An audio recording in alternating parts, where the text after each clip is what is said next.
புரட்சிகர இளைஞர் முன்னணி மற்றும் திராவிடர் புரட்சி கழகத்தின் சார்பில் நடைபெறக்கூடிய இந்த கண்டன ஆர்ப்பாட்டத்திற்கு தலைமை தாங்கி இருக்கக்கூடிய தோழர் நஞ்சனாபுரம் வேலு உள்ளிட்ட அனைத்து அமைப்பினை சேர்ந்த தோழர்கள் அத்துணை பேருக்கும் முதற்கண் வணக்கத்தை தெரிவித்துக் கொள்கிறேன். இந்தியாவிலே ஒரு மாணவர் போராட்டம், ஒரு மிகப்பெரிய போராட்டத்தின் விளைவாக 20 நாட்களில் ஒரு மாற்றத்தை நிகழ்த்தி இருப்பது உண்மையிலேயே உள்ளபடியே மகிழ்ச்சியை தருகிறது. தர்மேந்திர பிரதான் என்கின்ற ஒன்றிய கல்வி அமைச்சர் பதவி விலகி இருக்கிறார். அத்துடன் சேர்ந்து ஒரு கசப்பான செய்தி என்னவென்றால், பிரகலாத் ஜோஷி என்கின்ற ஒருவரை பாரதிய ஜனதா கட்சி இன்றைக்கு ஒன்றியத்தின் கல்வி அமைச்சராக நியமித்திருக்கிறது. அவர் யார் என்று கேட்டால், சிறு வயது முதலே RSS உறுப்பினராக இருந்திருக்கக்கூடிய ஒரு நபர். ஆக ஒரு திருடனை வீட்டுக்கு அனுப்பிவிட்டு இன்னொரு திருடனை அந்த இடத்திலே அமர்த்தி இருக்கிறார்கள். நீட் பிரச்சனையை ஆளை மாற்றுவதால் இந்த நீட் பிரச்சனைக்கான தீர்வு கிடைத்து விடுமா என்றால் கிடையாது. நீட்டை ஒழிப்பதுதான் தீர்வு என்கின்ற அடிப்படையில் நம்முடைய போராட்டங்கள் கட்டமைக்கப்பட வேண்டும். நீட்டே இன்றைக்கு மு.க. ஸ்டாலின் அவர்கள், திமுகவினுடைய தலைவர் மு.க. ஸ்டாலின் அவர்கள் அறிக்கை விடுத்திருக்கிறார், நீட்டில் மோசடி இல்லை, நீட்டே மோசடிதான் என்று. ஆக நீட் கொண்டு வருவதற்கான நோக்கம் இங்கே என்னவாக இருக்கிறது? நீட் கொண்டு வருவதனுடைய விளைவாக பாரதிய ஜனதா கட்சி இங்கே என்ன நிறுவ முயற்சிக்கிறார்கள் என்கின்ற அரசியலை நாம் புரிந்து கொள்ள வேண்டும்.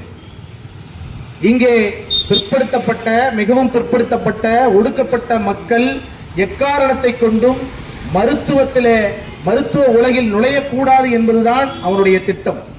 முழுக்க முழுக்க பார்ப்பனர்கள் தலைமையிலான ஆட்சி எப்படி நிறுவ வேண்டும் என்று சொல்லுகிறானோ, அதை போலவே கல்வி கட்டமைப்பிலே அத்துணை இடங்களிலும் பார்ப்பனர்களை அமர வைப்பது அல்லது சனாதனத்தை பின்பற்றுகிற பிற்படுத்தப்பட்டவர்களை அமர வைப்பது, இதுதான் அவர்களுடைய நோக்கம்.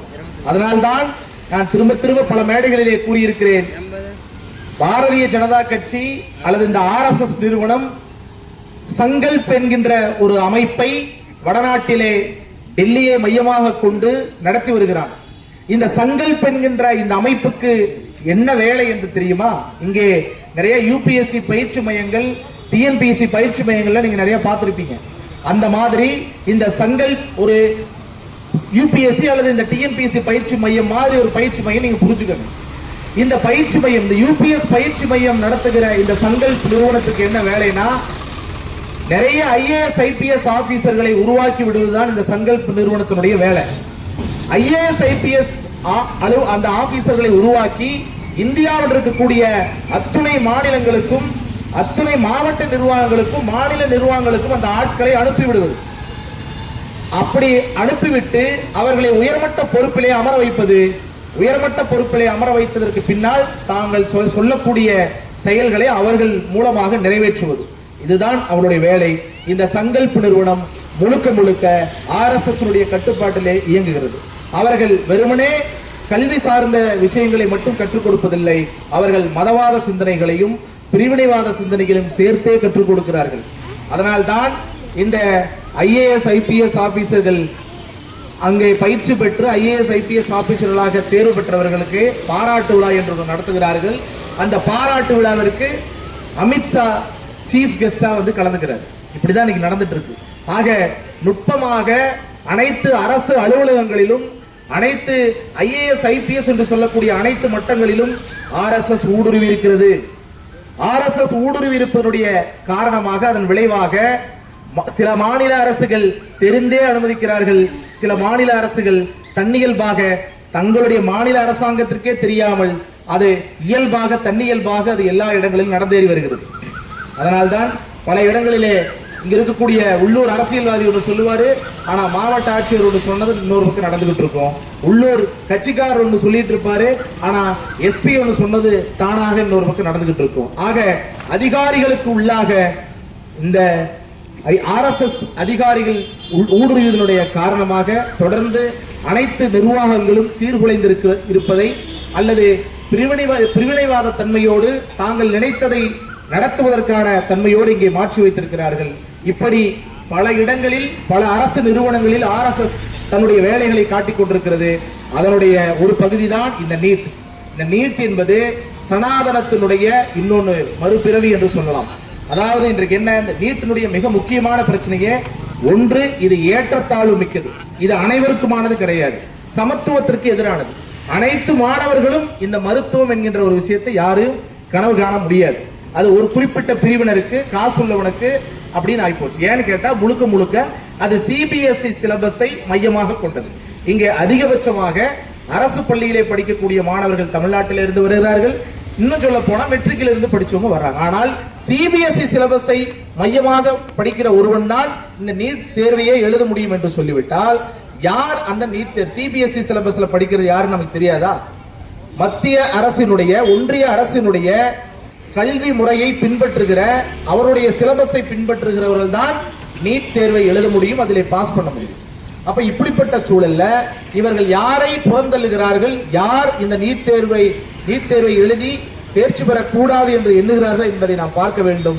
இது முழுக்க முழுக்க ஏற்றத்தாழ்வு மிக்கது, சமத்துவத்திற்கு எதிரானது, அனைத்து மக்களுக்குமானது அல்ல இந்த நீட். அத்தோடு இன்னொரு முக்கியமான விஷயம், இந்த நீட் என்பது நீட் மட்டுமல்ல, நீட், கியூட், கேட் என்று சொல்லக்கூடிய அத்துணை நுழைவுத் தேர்வுகளும் மாநிலத்தினுடைய இறையாண்மைக்கு எதிரானது.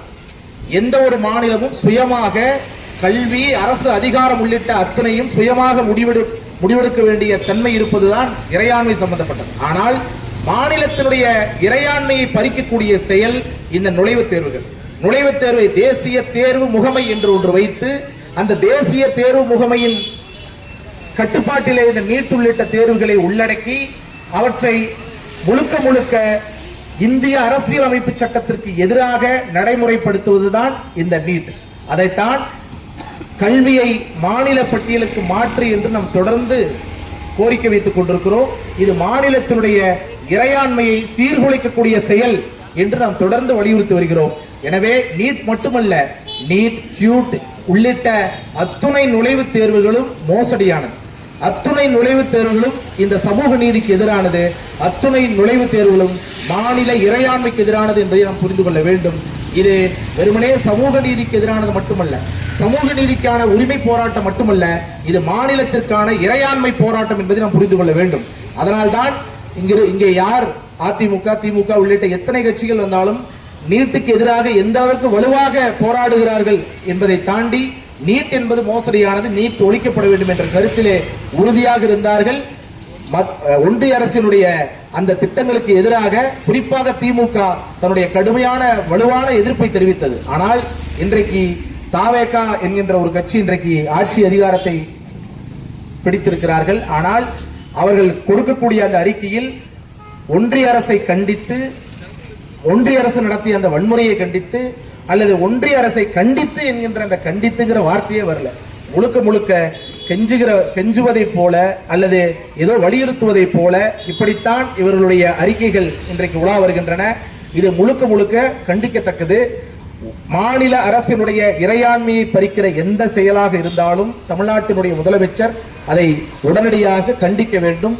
நம்முடைய மாநில உரிமைக்காக குரல் கொடுக்க வேண்டும் என்பதுதான் எங்களை போன்றவர்களுடைய எண்ணம். அந்த அடிப்படையில் நீட் என்பது மாநில இறையாண்மைக்கு எதிரானது, நீட் என்பது சமூக நீதிக்கு எதிரானது. இந்த சமூக நீதிக்கு எதிரான எந்த ஒரு விஷயத்தை தமிழ்நாட்டிலே அல்லது இந்தியாவிலே அமுல்படுத்தினாலும், மாநில இறையாண்மைக்கு எதிரான ஒன்றை எந்த வகையில் அமுல்படுத்தினாலும் நம்மை போன்ற இயக்கங்கள் ஒன்று சேர்ந்து களத்திலே நின்று